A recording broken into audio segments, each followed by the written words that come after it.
Johnny Talk Sports is back, and I know we did this yesterday, but here's kind of the truth of it. I wasn't happy with the audio yesterday.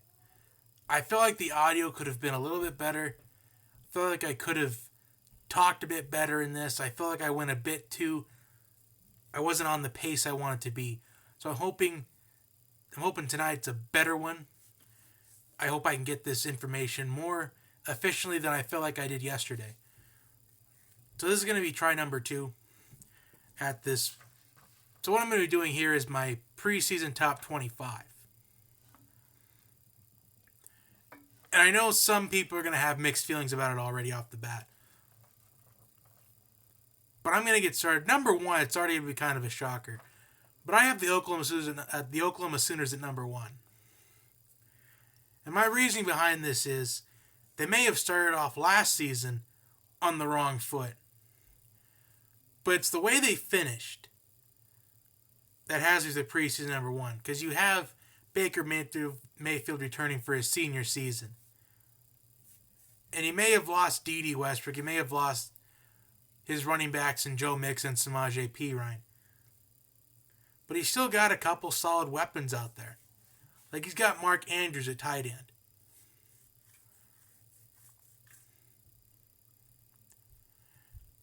But the only thing that's holding Oklahoma back is their defense, in particular their secondary, because their secondary just got eaten up by Houston and Ohio State last year. So the Sooners are a secondary away from being a playoff team. Number 2, I have the Alabama Crimson Tide. Alabama's at number 2 because it's where they finished last year. They lost to the national champions, Clemson. We got Reese 4 in saying Clemson at 1, Penn State at 2, Bama at 3, and Oklahoma at 4. Well, I got Clemson a little bit lower, Reese, so stay tuned to see where I have Clemson. But my reasoning for it, it's going to be good enough, I promise. Alabama at number 2, though, they may have lost a bunch of guys to the NFL. Jonathan Allen, Reuben Foster. The list is going to go on and on. O.J. Howard. Ryan Anderson.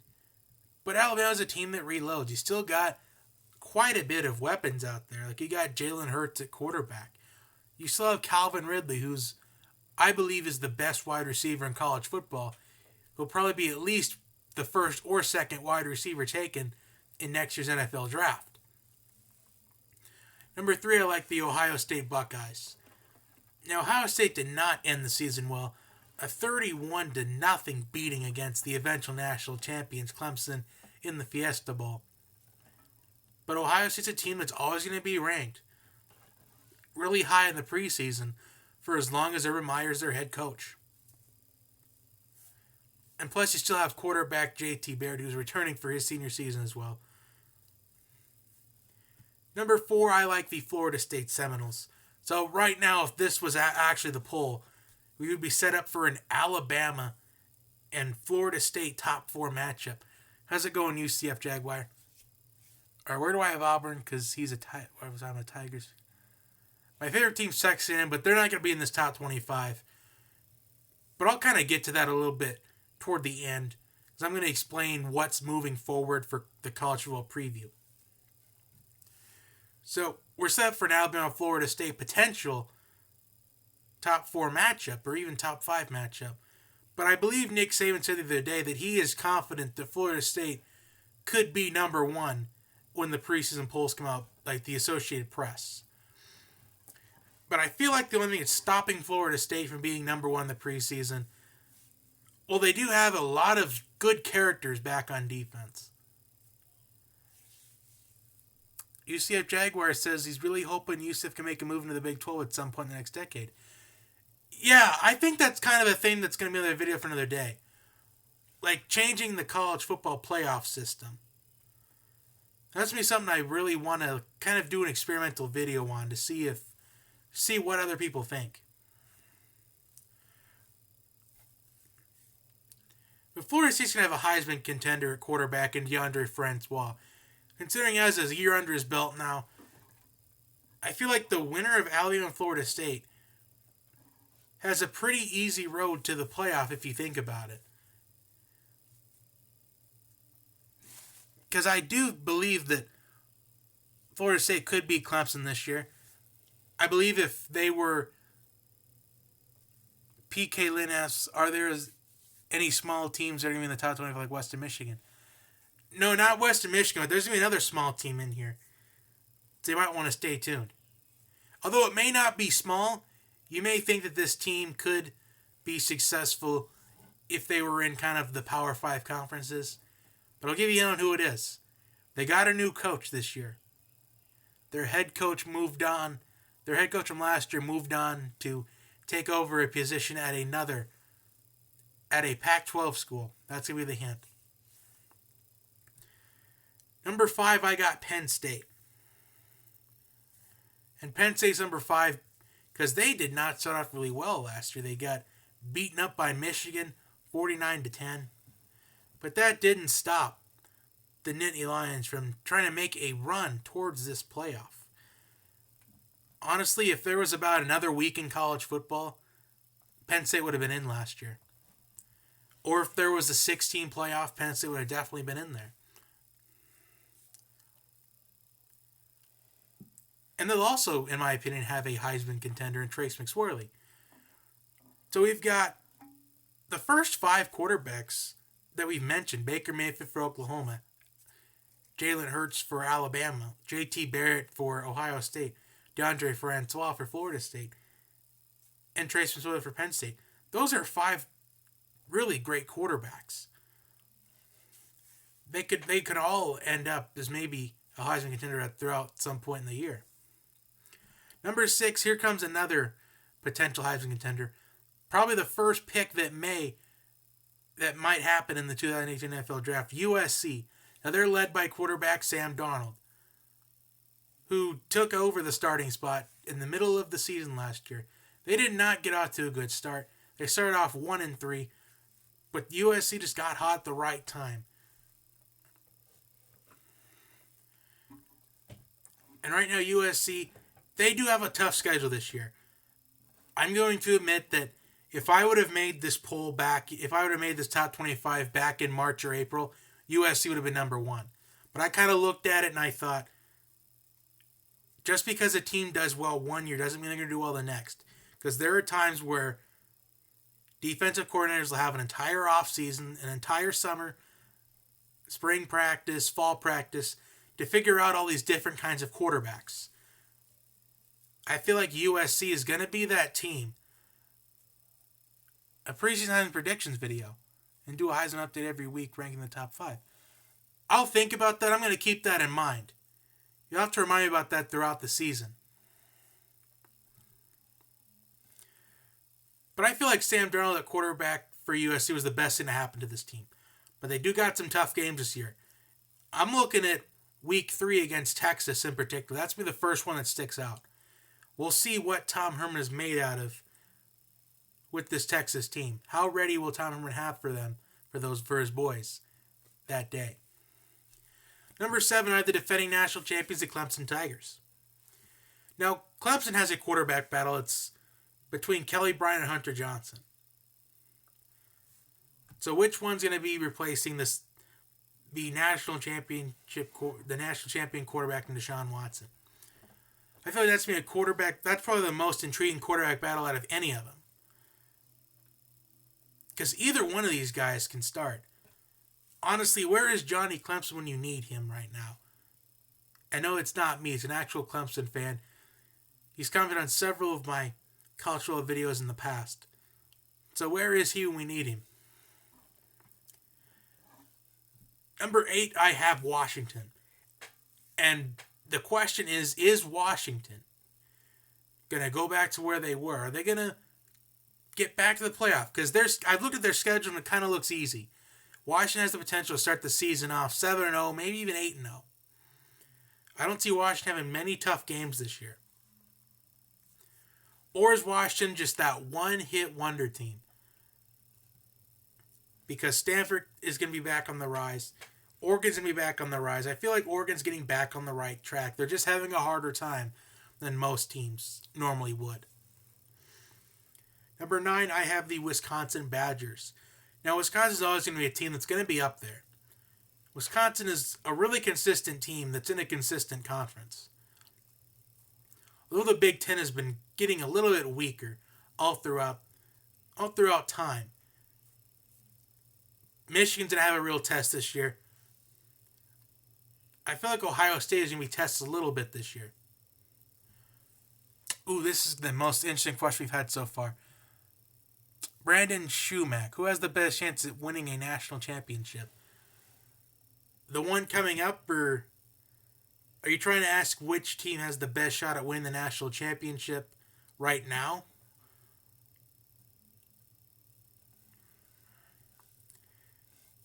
Anyway, I feel like the SEC is going to get back to normal. I feel like the Big Ten might take a step back. Because I feel like the Big Ten took several steps back this past year. Because Michigan State went from going to the college football playoff to just a disastrous below 500 record. Northwestern came on the rise a little bit. I mean, Indiana made it to a bowl game. Honestly, I feel like the SEC is still better than the Big Ten. I feel like the most interesting conference to watch here is going to be the Pac-12 because of how many great quarterbacks there are in this. But I'm going to explain that at the end of the video, though. So remind me about that. Number 10, I have LSU. Now, LSU is a team that starts off really well. They're pretty efficient. Everybody thinks they're in the hunt for the national championship until that dreaded November matchup against Alabama and their kryptonite is exposed. UCF Jaguar, is Saban the best college coach of all time? Maybe not the best college coach of all time. I think he's obviously the best coach, the best college coach in this generation. But if you're talking college coaches in general, like overall college sports, and let me read the live chat again to make sure. The best college coach of all time. Just in football or college sports in general? Because if it's college sports in general, I got a really valid argument here.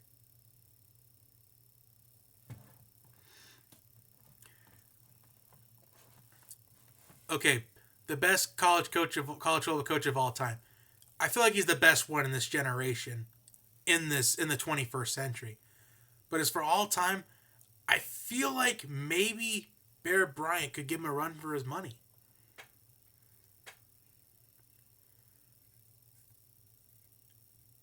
I mean, Jim Truss was pretty talented.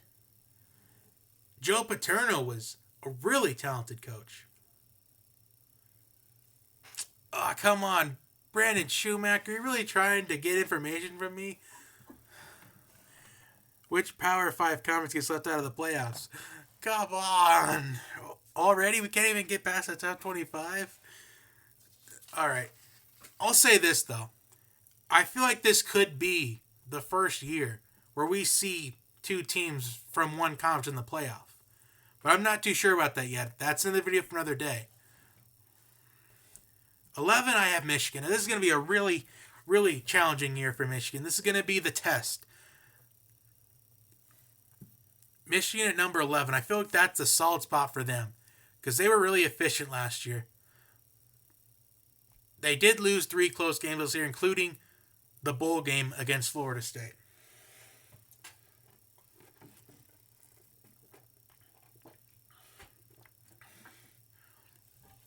But their loss to Ohio State and Iowa were both in the last play of the game.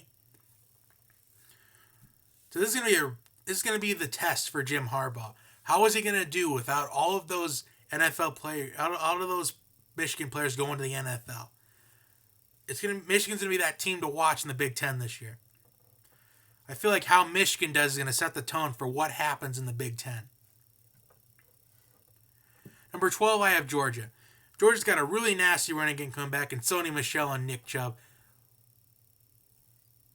Underrated quarterback in Jacob Eason returning for his sophomore season. So it's going to be interesting to watch Georgia this year. 13, I have Oklahoma State. Another team that's returning a great quarterback in Mason Rudolph. Really talented guy. probably the most underrated quarterback in the Big 12. There was one year where they started off 10-0, I believe, but they lost the last two. But I feel like Oklahoma State's always going to be a team that's going to be ranked in the top 25 for the majority of the years, for as long as Mike Gundy's the head coach. Mike Gundy is a really underrated coach, probably the most underrated coach in college football. Number 14, I have Florida. Now, Florida's kind of had a little bit of an easier path the last 2 years under head coach Jim McElwain. But I'm not discrediting anything that Florida's done. I just feel like once they get to that SEC championship game, their dreams just get crushed by Alabama. But Florida's got a really tough schedule this year. They play Texas A&M. But that game is going to have a huge question mark by it, because which Texas A&M team is going to show up that day? The first half of the year Texas A&M, or the second half of the year Texas A&M? Because Texas A&M either does really good, they're in national championship playoff discussion, or they just really fall flat to the ground. Number 15, I have the Louisville Cardinals. Now, I know they still have reigning Heisman quarterback Lamar Jackson, who's a great runner and a passer. But I feel like this Louisville team is going to be the 2013 version of Texas A&M. Returning a Heisman Trophy winner. Really led them places last year. Pulled off big quality victories, including that one over Florida State. In fact, Lamar Jackson reminds me a lot of Johnny Manziel, actually. Ability to extend plays. But I feel like this team's going to have the 2013 Texas A&M team written all over it. Because if you look at Louisville's schedule, which I'm going to just pull it up because I got the Athlon Sports magazine the other day.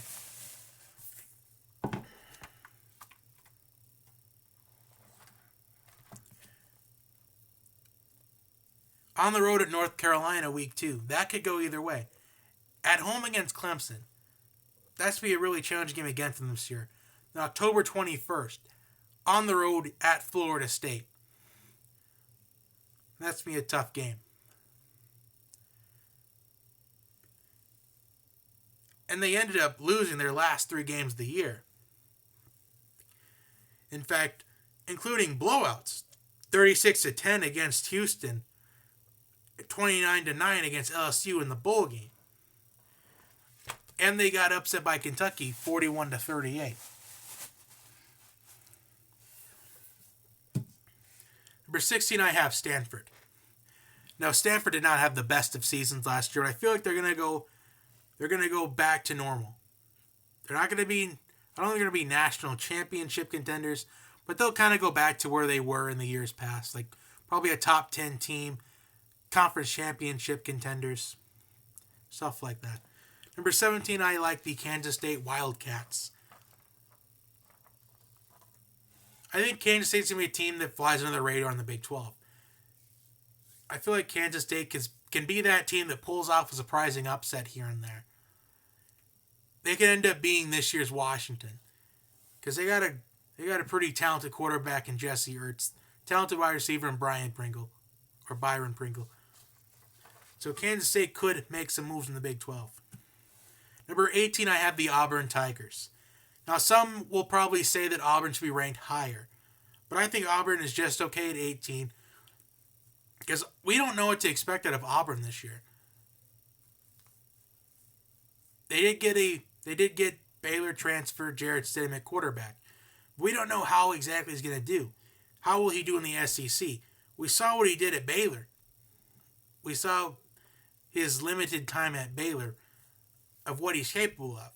But that's because Baylor ran a no-huddle offense.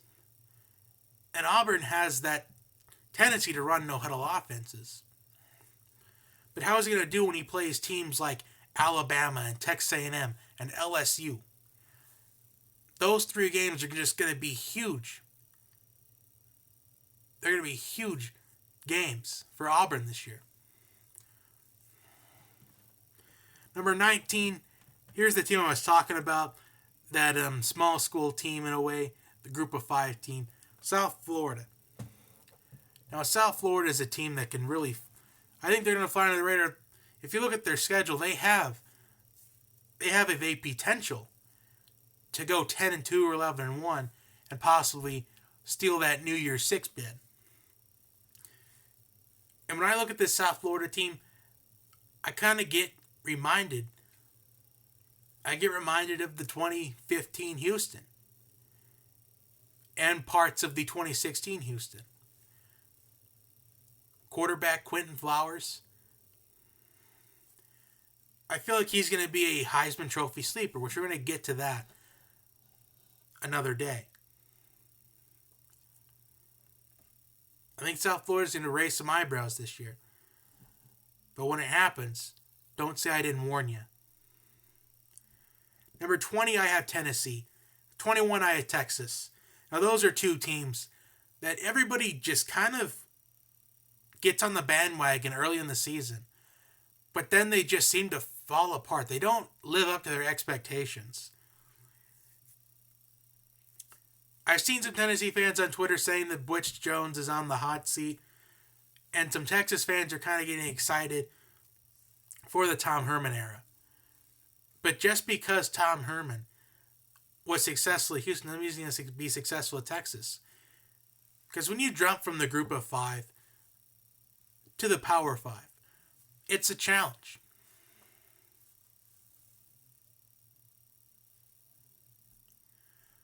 But I think Tennessee and Texas, I think they're going to have pretty solid seasons. I feel like if you're Tennessee, your goal is to at least try to give a valiant effort in the games that will matter on whether Butch Jones says not, like Alabama. They almost beat Alabama 2 years ago. But the kicker missed, I believe, was 4 field goals that day. Hey, how's it going, Philip? Thanks for tuning in. I know we did this yesterday, but I just didn't like the audio yesterday. 22, I have Oregon. And Oregon under new head coach Willie Taggart. I feel like 2 things are going to happen with either one of 2 things will happen for Oregon this year. One, they're going to go 9-3, 10-2, or they're either going to have another 4-8, 5-7 season. So Oregon will either be a Pac-12 contender, or they're going to be in the basement again this year. Because ever since Marcus Mariota, Oregon has relied on graduate FCS transfers. Vernon Adams Jr., Dakota Prukop. And let's just see who Athlon Sports predicts is going to be the Oregon quarterback this year.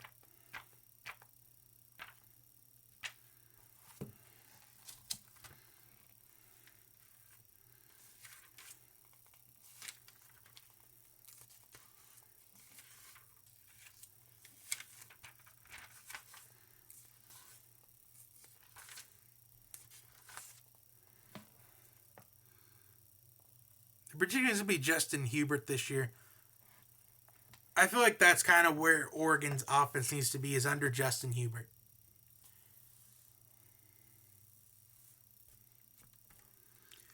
But you still got running back Royce Freeman coming back for a senior season, Charles Nelson, Darren Carrington II.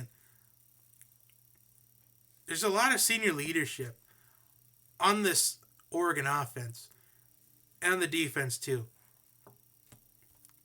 But the question is, how are they going to function under head coach Willie Taggart? I feel like Oregon will probably do fine, though. Because they could easily go 5-7, 4-8 again. Or they can go 10-2. Possibly try to sneak into like the Rose Bowl or something like that, depending on if someone like Washington or USC gets a playoff bid. Number 23, I have Notre Dame. Now, head coach Brian Kelly is probably on the hot seat as well. After their performance last season, it seems like Notre Dame has... I feel like it's a must 9 or 10 win season for Notre Dame this year. If not, I feel like Brian Kelly's going to be out the door at the end of November if Notre Dame does not at least go 8-4. Number 24, I have North Carolina State. North Carolina State's going to be a team that I feel like is going to fly under the radar. They almost beat Clemson last year, but the kicker just missed field goals, and their defense couldn't take advantage of all of the Clemson turnovers last year. And 25, I have Northwestern. Kind of like North Carolina State, kind of like South Florida, kind of like Kansas State. I feel like they're going to fly under the radar. I feel like Northwestern can easily be a Big Ten contender because they've got senior leadership returning at the running back position in Justin Jackson. You've got a great quarterback with more experience now in Clayton Thurston. So I feel like Northwestern could really bat some eyes in the Big Ten Conference. And before we wrap this up, let's kind of answer some final questions. Do I think Jared Stidham could be a Heisman contender? That's me in the next video we talk about as Heisman Trophy contenders. I think he'll be on there, but kind of what I was saying, it's going to depend on how he does in the big games, like against LSU and Texas A&M, in Alabama and Arkansas. Kind of how he does when we get to conference play. Brandon Schumack says he's willing to bet that Louisville is outside the top 25 once it's all said and done. I kind of agree with you on that statement. Because I was saying that Louisville is probably going to get this 2013 Texas A&M team written all over their jerseys. Because that's what it's feeling like at this point. Because the defensive coordinators in the ACC are going to eventually have an entire offseason to look at Lamar Jackson film, look at his strengths and weaknesses.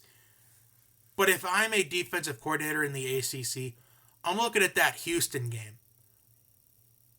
I'm looking at the Houston game, and I'm looking at the LSU game. Because those are kind of parts where his flaws were exposed in those games. And look at the first half of the Wake Forest game. Did I watch the NBA Finals yesterday? Yes, I did, actually. We can talk about this for about 30 seconds. Now, I feel like if the Cavs can lose by less than 10 in Game 2, I think they're still in the series. But anything more than if they lose by anything more than 15 or 20 or 23 points again, I feel like it's lights out for Cleveland. But anything can happen, though. It's championship basketball, so anything can happen. JG asks, do I think Alabama made a mistake by firing Lane Kiffin? Honestly, I feel like they could have made a small mistake, but the mistake kind of turned out bigger when they hired Steve Sarkisian for the national championship game. That could be what cost them the national championship. Because Steve Sarkisian kind of abandoned the running game a little bit. Because if you notice in the second half of the national title game, they just completely abandoned that running game, which caused Clemson to come all the way back. Because Jalen Hurts, as a freshman at that time, of course he's going to get rattled in the national championship game. Just think about it like this. You're an 18-year-old at this point. You move on to college. You get close to maybe... Okay, kind of a bad example, though. But let's just say you get close to one of the professors. You feel like you have a lot of things in common. He's kind of a go-to guy. If you have problems, with your peers or, other academic issues. Maybe you need some guidance, and he's willing to be there for you. And then the next thing you know, they're moving on to a new university. And then a new professor comes in. But you feel like you only had a week to know each other. That's kind of what happened with Jalen Hurts in that national championship game. Because Steve Sarkisian is basically the Alabama offensive coordinator for probably 3 weeks until he took the offensive coordinator job for the Atlanta Falcons. So that's kind of what happened. Is he got close to Lane Kiffin. He and Lane Kiffin had a system going. They were good at communicating. And by letting go of Lane Kiffin the week before the national championship game, it just fell apart for Jalen Hurts, I think. I think that's what happened. It cost him to go 13 for 31 in that game. He overthrew Calvin Ridley and O.J. Howard several times. He overthrew all of his receivers at some point in that game. When will I do NFL season's predictions? That's going to be soon, actually. I'm thinking about doing college first. It's closer. I typically do, and I did an NFL predictions video I did it last year in the month of August. But I was thinking maybe doing a little bit earlier than that.